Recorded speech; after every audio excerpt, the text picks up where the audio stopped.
خطیب نور کے سنا لا الہ الا اللہ جہاں حسین وہاں اعوذ باللہ من الشیطان الرجیم بسم اللہ الرحمن الرحیم الحمدللہ رب العالمین رب السماوات والارضین بارئ الخلائق اجمعین الصلاۃ والسلام علی سیدنا و نبینا حبیب الہ العالمین ابی القاسم محمد اللہم صل علی محمد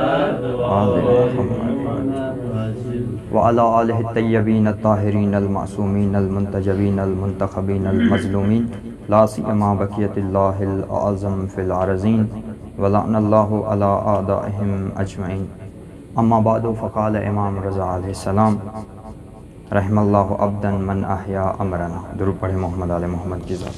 اللہم صل علی محمد وآل محمد وعجل. سب سے پہلے خداوند متعال کا شکر ادا کرتے ہیں کہ اہل بیت کا ذکر بیان کرنے کی توفیق عطا فرمائی. اور یہ ذکر اس کی کیا اہمیت ہے کہ آیت اللہ شستری جو علم ازا کے ماہر تھے بیان کرتے ہیں کہ مجلس وہ عبادت ہے، ذکر حسین وہ عبادت ہے جس میں تمام عبادتوں کے ثواب موجود ہے، جس میں تمام عبادتوں کے ثواب موجود ہے. یعنی ہر جو بھی عبادت ہے، نماز روزہ، ان کا وجوب الگ ہے لیکن ان کا جتنا بھی ثواب ہے تمام عبادتوں کا وہ ثواب مل کر مجلس حسین میں آ جاتا ہے. اتنا مقام ہے مجلس حسین کا کہ معصوم فرماتے ہیں رحم اللہ عبدا من احیا امرنا، خداوند متعال اس شخص پر رحم کرے جو ہمارے امر کو احیا کرے، ہمارے امر کو زندہ کرے. معصوم سے پوچھا گیا مولا آپ کے امر سے مراد کیا ہے، کس طرح آپ کے امر کو زندہ کریں؟ کہا کہ آپ لوگ ہماری تعلیم سیکھیں، یعنی ہماری احادیث سیکھیں، پھر وہ احادیث لوگوں تک پہنچائیں. یا حیا امامت امر امامت. اب مجلس حسین احیاء امر امامت کا عظیم مصداق ہے. اس مجلس حسین میں جو خطیب ہوتا ہے وہ اپنی عمر وقف کر دیتا ہے اس لیے تاکہ احادیث ائمہ معصومین علیہ السلام کی تعلیم حاصل کرے پھر لوگوں تک پہنچائے. اور یہ احیاء امر کا عظیم مصداق ہے، احیاء امر کا عظیم مصداق ہے. اور یہ ماہ محرم کے ایام جیسے قریب ہیں اس میں جو اہم ہماری ذمہ داری بنتی ہے، ہمارے اوپر فرض بنتا ہے، وہ یہ ہے کہ امام حسین کی معرفت حاصل کرے. کیونکہ جہاں پہ بھی آپ دیکھیں احادیث آتی ہیں کہ امام حسین کی جو بھی زیارت کرے، جو بھی امام حسین کی زیارت پڑھے یا جو بھی امام حسین پر گریہ کرے بے شرط کون سی ہے؟ عارفاً بحق ہی، یعنی امام حسین کی جس طرح حق ہے اس طرح معرفت رکھتا ہے. اب سب سے پہلے آتی ہے کہ حسین کون ہے، این حسین کیسی، یہ حسین کون ہے؟ سب سے پہلا جواب ہے کہ میں نہیں جانتا، خود انبیاء نہیں جانتے، خود انبیاء نہیں جانتے، خاتم الانبیاء بھی نہیں جانتے. اس لیے خداوند متعال سے سوال کیا جب معراج پہ رسول گئے، عرش پر دیکھا لکھا ہوا تھا ان الحسین مصباح الہدی و سفینۃ النجاۃ. یعنی انبیاء بھی نہیں جانتے کہ یہ حسین کون ہے. آیت اللہ وحید خراسانی جو بلا بیان فرماتے ہیں کہ کیا حسین ہے، یعنی کون حسین. نہ پوچھئے کہ کیا حسین ہے، کہ امام جعفر صادق علیہ السلام اللہم صلی علی محمد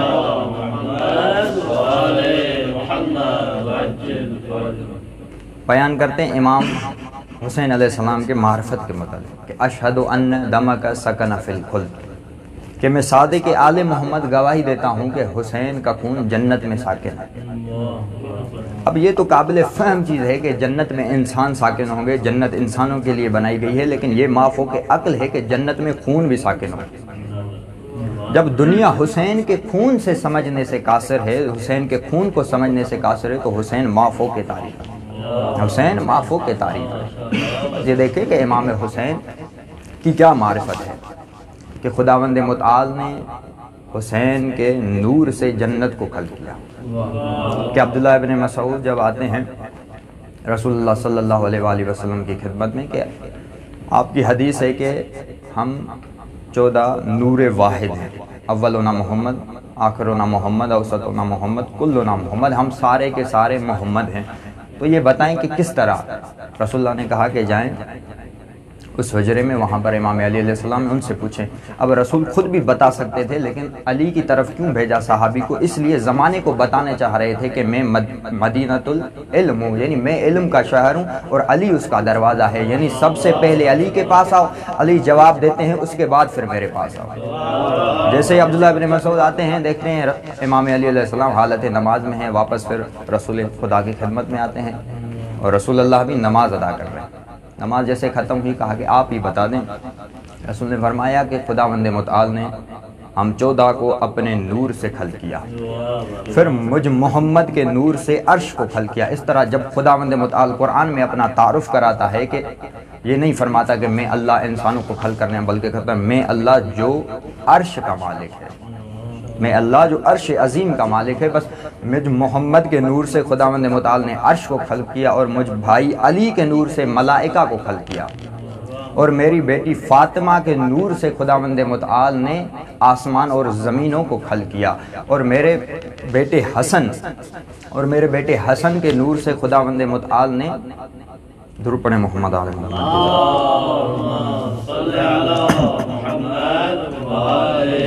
اور میرے بیٹے حسن علیہ السلام کے نور سے خداوند متعال نے سورج اور چاند کو خلق کیا، اور میرے بیٹے حسین کے نور سے خداوند متعال نے جنت کو خلق کیا۔ بس معلوم ہو گیا عرشی مخلوقات جتنے بھی ہیں رسول کے مہمان ہیں، اور فرشتے جتنے بھی ہیں یہ سارے امام علی علیہ السلام کے مہمان ہیں، اور سیدہ زہرا سلام اللہ علیہا کے مہمان کون ہوئے؟ جو آسمان اور زمین میں رہتے ہیں، اور جو سورج اور چاند سے استفادہ کرتے ہیں یہ امام حسن کے مہمان ہوئے، اور جنت کے جو جنت میں ساکنین ہوں گے وہ جنت کے حسین کے مہمان ہوں گے۔ اب جنت میں انبیاء بھی ہوں گے، پس انبیاء بھی حسین کے مہمان،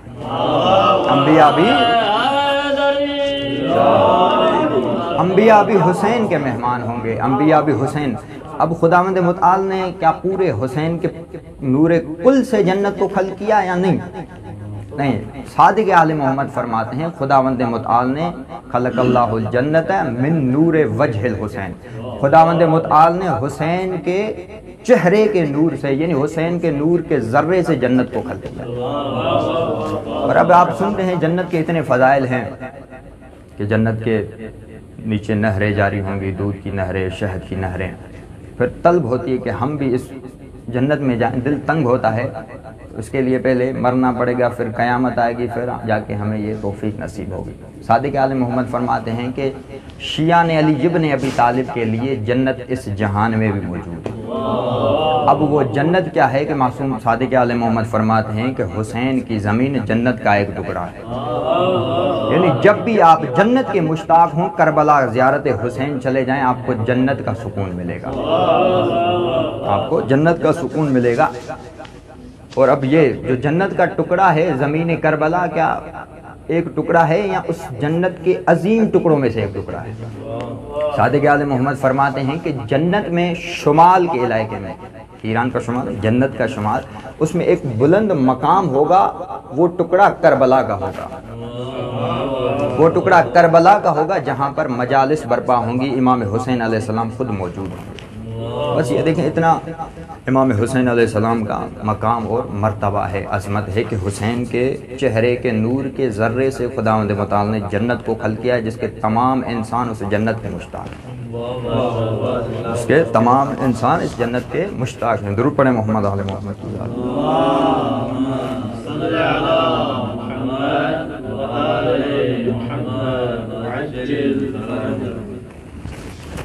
امام حسین علیہ السلام کی اگر ولایت نہ ہوتی تو لوگ نہ واجبات انجام دیتے اور اس کے ساتھ انسان حیوانوں کی طرح سرگردان ہوتے۔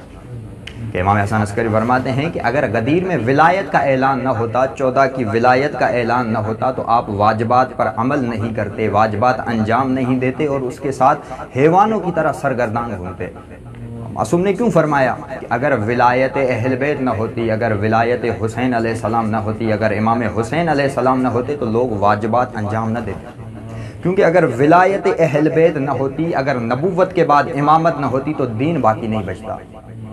مثال موجود ہے، رحلت رسول کے بعد یزید جیسا فاسق اور فاجر حکمران تخت پر آ گیا اور اس نے آ کے کہا کہ یہ بنو ہاشم کا ڈھونگ تھا، کوئی وحی نازل نہیں ہوتی تھی، یہ قرآن سب کچھ ڈھونگے اور نعوذ باللہ دین کچھ نہیں ہے۔ اور دین کو آگے ختم کرنا چاہا، وہاں پر حسین ابن علی علیہ السلام نے قیام کر کے دین کو ایسی جلا بخشی کہ آج کوئی بھی یزید فاسق فاجر جو بھی اٹھ کر آ جائے قیامت تک دین کو ختم نہیں کر سکتا، کیونکہ دین کو حسین علیہ السلام نے اپنے خون سے اپنے خاندان کی قربانی دے کر ایسی جلا بخشی ہے کہ دین قیامت تک ختم نہیں ہو سکتا۔ اور جب تک ولایت اہل بیت ہے اس وقت تک دین باقی ہے، کیونکہ اہل بیت محافظ دین ہے، اہل بیت محافظ دین ہے، جب تک یہ اہل بیت ہیں دین بھی ہے۔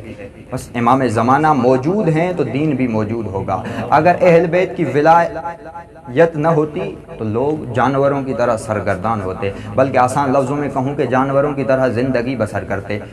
کیوں جانوروں کی طرح زندگی بسر کرتے؟ اگر غدیر میں اعلان ولایت نہ ہوتا، کار رسالت رسول کا کوئی اجر اور حیثیت نہیں رکھتا تھا، اور لوگ حیوانوں کی طرح زندگی گزارتے۔ وجہ کیا؟ اس لیے کہ انسان اور حیوان میں فرق جو کرتا ہے وہ ہے دین۔ انسان اور، کیونکہ انسان جس طرح کھاتا ہے حیوان بھی کھاتے ہیں، انسان بھی جس طرح پیتا ہے حیوان بھی پیتے ہیں، وہ بھی شادی کرتے ہیں، خواہشات نفسانی ہوتی ہیں، بچے پیدا کرتے ہیں، ان کو بڑا کر کے پھر چھوڑ دیتے ہیں جو بھی۔ تو یہاں تک انسان اور حیوان میں کوئی فرق نہیں ہے۔ فرق ہے کہ انسان کے پاس دین ہے لیکن حیوان کے پاس کوئی دین نہیں ہے۔ بس اگر یہ دین ختم ہو جاتا، کربلا میں اگر حسین قیام نہ کرتے یہ دین ختم ہو جاتا، اگر کربلا میں دین ختم ہو جاتا پھر حیوان اور انسان میں فرق نہیں بچتا۔ بس حسین علیہ السلام نے قیام کر کے انسانیت کو بچا دیا، قیامت تک ضمیروں کو زندہ کیا۔ بس آج بھی جہاں پر بھی انسانیت ہوگی، جہاں پر بھی انسانوں کے ضمیر زندہ ہوں گے وہاں پر حسین ابن علی بھی ہوں گے، لیکن جہاں پر انسانیت نہیں ہوگی، جہاں پر انسانوں کے ضمیر مردہ ہوں گے وہاں پر حسین ابن علی نہیں بلکہ یزیدیت ہوگی۔ آج آپ دیکھیں یہ معیار ہے کہ کون انسانیت رکھتا ہے، اور انسان وہی ہوگا جو مومن ہوگا، جو مومن ہوگا وہی انسان ہوگا، لازم والملزوم ہے، کیونکہ دین فطرت پہ ہے اور انسان کو خداوند متعال نے فطرت پہ پیدا کیا ہے اور دین بھی فطرت کے مطابق ہے۔ جو بھی انسان ہوگا وہ دین پر عمل کرے گا، لیکن جو دین پر عمل نہیں کرے گا وہ انسان بھی نہیں کہلائے گا۔ اور ان کے بارے میں قرآن کہہ رہا ہے کہ انہم کالانعام بل ہم اضل، ان کی مثال جانوروں جیسی ہے بلکہ ان سے بھی گئے گزرے ہیں، کیونکہ ظاہراً تو یہ انسان ہے، ظاہراً تو انسان ہے لیکن باطن میں یہ حیوان ہے۔ امام علیہ السلام نہج البلاغہ میں فرماتے ہیں کہ آپ دیکھتے ہیں کہ بعض لوگ چل پھر رہے ہیں لیکن حقیقت میں یہ مردہ ہیں، حقیقت میں مردہ ہیں، لیکن آپ کے پاس ظاہری آنکھ ہے جس کی وجہ سے آپ ان کے بواطن کو نہیں دیکھ پاتے۔ بس امام حسین علیہ السلام نے اتنی قربانی دی جس کی وجہ سے قیامت تک دین اور انسانیت باقی ہے۔ یعنی انسانیت اگر کہیں پر نظر آ رہی ہے، نماز روزہ حج زکوٰۃ، اگر دین کہیں پر نظر آ رہا ہے تو یہ امام حسین علیہ السلام کا صدقہ ہے، امام حسین علیہ السلام کا صدقہ ہے۔ بس انسانیت کو پہچاننے کا معیار، مومن کے پہچاننے کا معیار حسین ابن علی ہے۔ جہاں پر بھی حسین ہوگا وہاں پر آپ کو انسانیت ملے گی، جس کی دل میں حسین ہوگا وہی مومن ہوگا۔ رسول فرماتے ہیں کہ ان لقتل الحسین حرارۃ فی قلوب المؤمنین، کہ حسین کے قتل نے مومنین کے دلوں میں ایسی حرارت پیدا کی ہے جو قیامت تک ٹھنڈی نہیں ہوگی۔ بس جس دل میں حسینیت ہوگی، جس دل میں حسین کے لیے غم ہوگا وہی انسان ہوگا، وہی مومن ہوگا۔ لیکن جس دل میں نہ غم حسین ہوگا، نہ اس کے ذہن میں عزاداری ہوگی تو یہ انسان بھی نہیں ہے، مومن بھی نہیں ہے بلکہ حیوان ہے، یہ حیوان ہے۔ یہاں پہ ایک نقطہ عرض کرتا چلوں، شب روز جمعہ ہے کہ ظاہری آنکھ کہ جب معیارات ہیں کہ دین، جو دین پر عمل نہ کرے وہ حیوان ہے، اس کے علاوہ جو دین پر عمل نہ کرے وہ حیوان ہے، اور جو دین پر عمل کرے وہ انسان ہے۔ لیکن ہمیں کیوں معلوم نہیں ہوتا، ہم کیوں نہیں دیکھ پاتے؟ کیونکہ ہمارے آنکھوں پہ گناہوں کی وجہ سے حجاب آ جاتے ہیں، جس کی وجہ سے ہم انسانوں کے بواطن، اس کائنات عالم کے بواطن کو نہیں دیکھ پاتے۔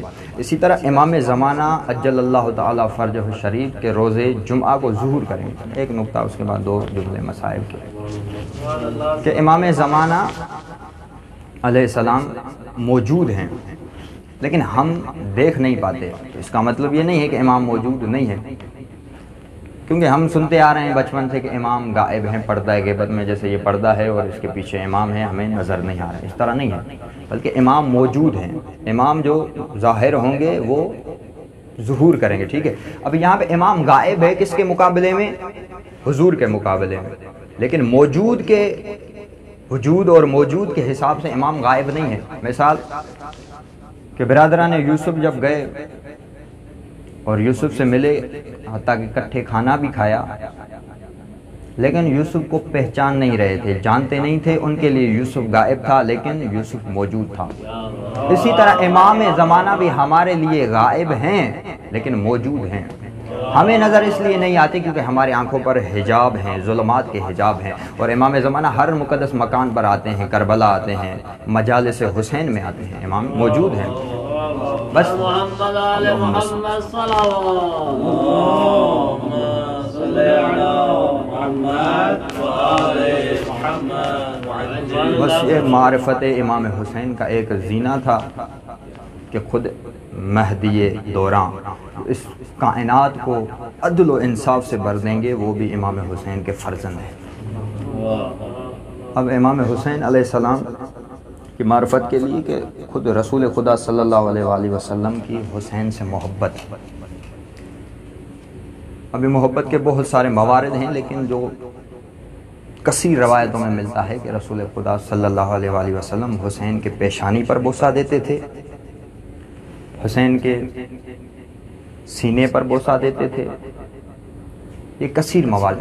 رسول تھے، علم غیب رکھتے تھے، عقیدہ ہے اہل تشیع کا کہ رسول تھے، علم غیب رکھتے تھے، اور پیشانی پر بوسہ اس لیے دیتے تھے کہ رسول کو معلوم تھا کربلا ہوگی یہی میرا حسین ہوگا، نہ عباس ہوں گے، نہ علی اکبر ہوں گے، نہ کوئی صحابی ہوگا، نہ کوئی مددگار ہوگا، نہ کوئی یار و ناصر ہوگا، اور ہاں عزادارو جیسے ہی نا حسین مقتل میں آتے ہیں، ایسے جنگ لڑتے ہیں۔